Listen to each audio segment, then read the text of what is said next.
অবশ্যই একটা প্লেয়ার যখন 3টা ম্যাচ খেলতে পারবে না, তার মধ্যে এমনিতেই জেদ চলে আসবে যে যদি আমি একটু সুযোগ পাই সেটা কাজে লাগাবো। তো আমি একটা ম্যাচ কাজে পাইছি, তো এটাই কাজে লাগাইছি যে আমার দেশকে আমি ভালো কিছু দিতে পারছি, আমার টিমমেটদের আমি জিতাইতে পারছি, এটাই বড় কথা।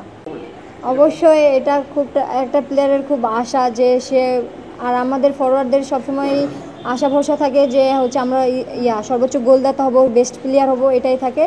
তো আমারও ছিল মাথায় চিন্তা ভাবনা যে আমি এবারও সর্বোচ্চ গোলদাতা হব, বেস্ট প্লেয়ার হব, কিন্তু একটা হইতে পারি নাই, এটা তো মনে একটু কষ্টজনক, কিন্তু বেস্ট প্লেয়ার হয়েছি, এতেও অনেক খুশি যে তিনটা ম্যাচ খেলে আমি বেস্ট প্লেয়ার হতে পারছি।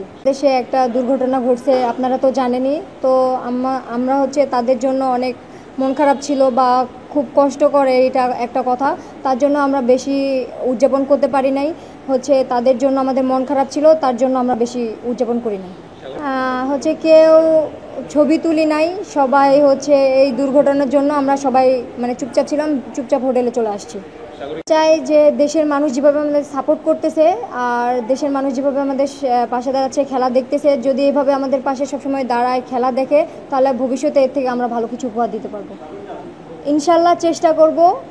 আমরা তো জানি না তারা কেমন খেলে বা কেমন ওদের টিম কেমন, সো আমাদের যদি ভালো যে পারফরমেন্সটা আছে তার থেকে যদি ভালো পারফরমেন্স করে আমরা খেলতে পারি, তাহলে অবশ্যই আমরা ইনশাল্লাহ আমি করে আসতে পারবো।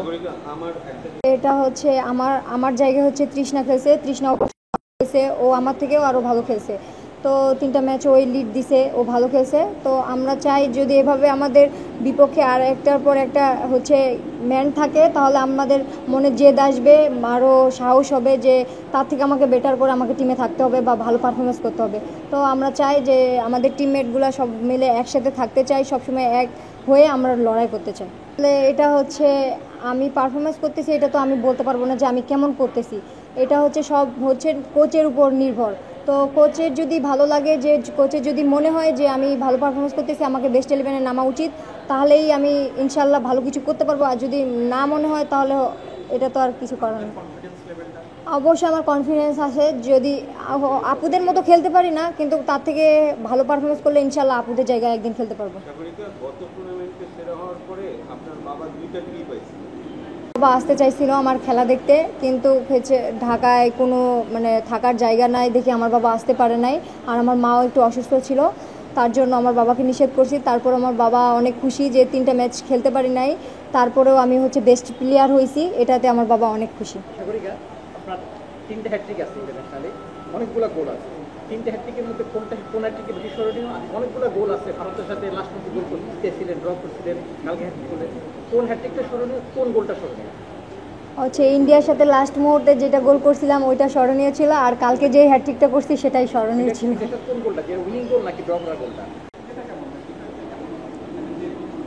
আসলে ছোটন স্যার আমারে গড়াই তুলছে, আর এখন আমারে লিড দিচ্ছে বাটলার স্যার। সো দুইটা নিয়েই আমার খুব ভালো যাচ্ছে, দুইটাই খুব ভালো ছিল। ছোটন স্যারও অনেক সাপোর্ট করছে, আর এখন বাটলার স্যারও অনেক সাপোর্ট করতেছে।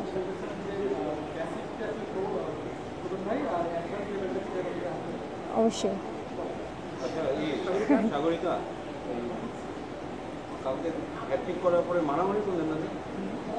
আসলে সবসময় তো আর মারামারি করলে হবে না, আমাদের এটা বুঝতে পারছি যে আমাদের স্ট্রাইকারদের, ফরওয়ার্ডদের সবসময় মাথা ঠান্ডা রাখতে হবে।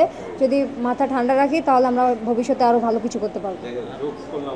তাহলে আমরা অনেকটাই প্রস্তুতি আছি, তো এর থেকে আরও ভালো কিছু করতে হবে। আমাদের যে কয়দিন সময় পাবো, আমরা আরও ভালো কিছু করতে হবে, আরও এর থেকে বেটার পারফরমেন্স দিতে হবে, তাহলে আমরা ভালো কিছু করতে পারবো।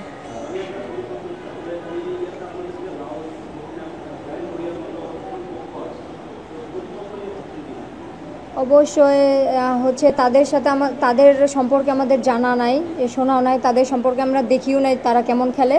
তো আমাদের কোচ যেটা নির্দেশনা দিবে সেটা নিয়ে আমাদের খেলতে হবে, সেটা নিয়ে মাঠে নামতে হবে, ইনশাআল্লাহ আমরা ভালো কিছু করে আসবো।